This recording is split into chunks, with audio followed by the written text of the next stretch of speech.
What is up, guys? It's Jimbo here and welcome back to another video. Today we're going to be taking a look at how to farm the swarm and also the best roll on the weapon to give you guys kind of a smash together video. So without further ado, let's get into the video.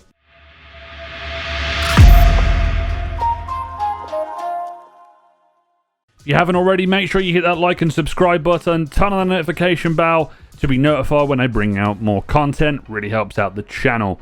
So, the swarm. Let's talk about the weapon first before we go through and talk about how to farm it.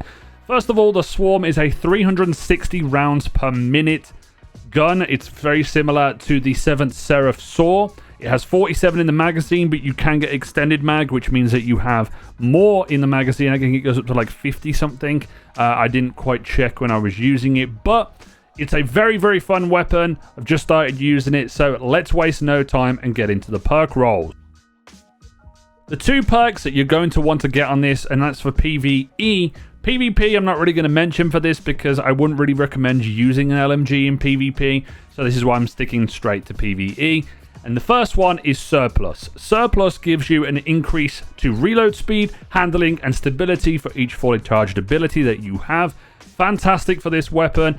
They really need a reload buff on them if they are to do well, because LMGs or machine guns, whatever you want to call them, have a very slow reload speed, but they do pack a wallop if you are using it to destroy a lot of ads. And then the second perk is Outlaw. Once again, precision kills give you greatly decreased reload time, which is fantastic as always, and that is going to be wonderful for this because you're going to be using it mainly for ad clear on the LMG, so definitely get Outlaw or Surplus on there.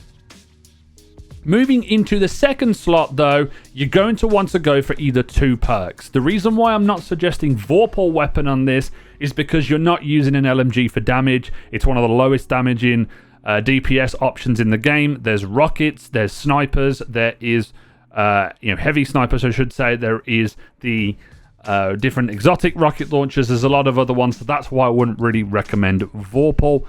So, the first one I have to go with is our old favorite, One for All. One for All is fantastic for this because hitting 3 separate targets increases the damage for a moderate duration, which means that the chewing power of this is going to melt through stuff when you need it to when it comes to destroying ads. And once again, One for All is a 40% damage buff, which is fantastic. You can't go wrong picking up One for All. My personal role though is going to be Dragonfly. The reason being is precision kills create an elemental damage explosion. When you get one headshot kill with the Dragonfly activated and Dragonfly spec, it's going to be doing explosions for days.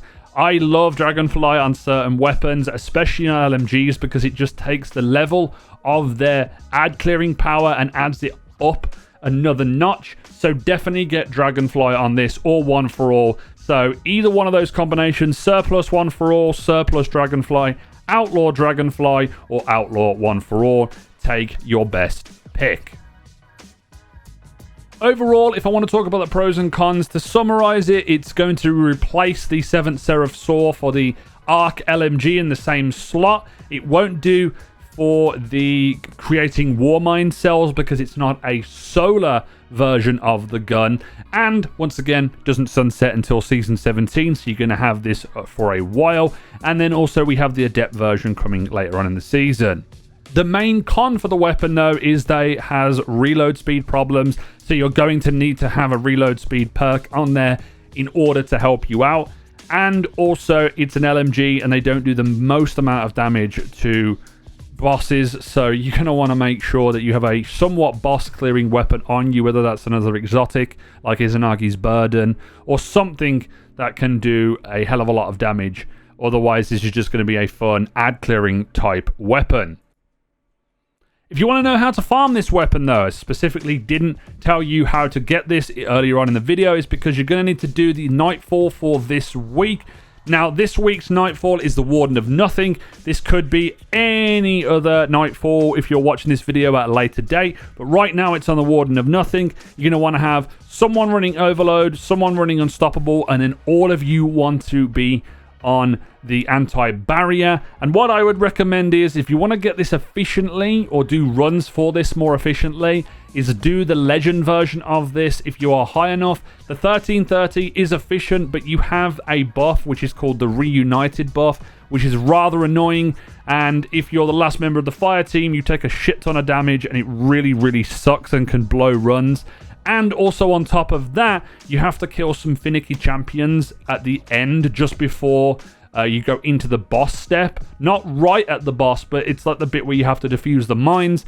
That's rather frustrating as well.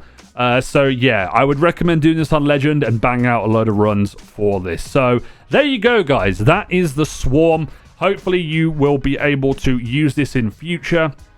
I am definitely going to be using this more often than not because I like 360 round per minute. They feel like they're very heavy hitting, and they hit, you know, they feel chunky when you're using them, and I suppose that's what I like in my LMGs.